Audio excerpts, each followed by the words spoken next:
धुळे तालुक्यातील बोरीस येथील स्मशानभूमीची अवस्था दिवसेंदिवस बिकट होत चालली आहे। अंत्यसंस्कारासाठी येणाऱ्या नागरिकांना येथे मोठ्या गैरसोयींचा सामना करावा लागत आहे। स्मशानभूमीतील इमारत भग्नावस्थेत पोहोचली असून ती धोकादायक बनली आहे। परिसरातील अनेक झाडे वाळून गेल्याने परिसरातील ओसाड दिसत आहे। नवीन वृक्ष लागवडीसाठी जागा उपलब्ध असतानाही प्रशासनाकडून कोणतीही हालचाल दिसत नाही। स्वच्छतेचा पूर्ण अभाव असल्याने नागरिकांनी तीव्र नाराजी व्यक्त केली आहे। अंत्ययात्रेसोबत येणाऱ्या नातेवाईकांना अस्वच्छतेमुळे त्रास सहन करावा लागत आहे। संरक्षण भिंतीलगत उभारलेले लाईटचे खांबही पडलेल्या अवस्थेत आहेत।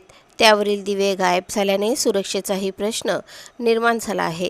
याची चौकशी करून जबाबदारांवर कारवाई करण्याची मागणी ग्रामस्थांनी केली असून पाण्यासाठी बांधण्यात आलेला मोठा हौदही निरुपयोगी ठरत असल्याचे चित्र आहे।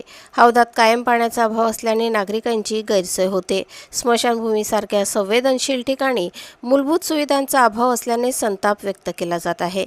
प्रशासनाच्या दुर्लक्षामुळे बोरीस ग्रामस्थांमध्ये नाराजीचे वातावरण आहे। तातडीने दुरुस्ती, स्वच्छता आणि वृक्ष लागवड करावी अशी मागणी आता जोर धरत आहे।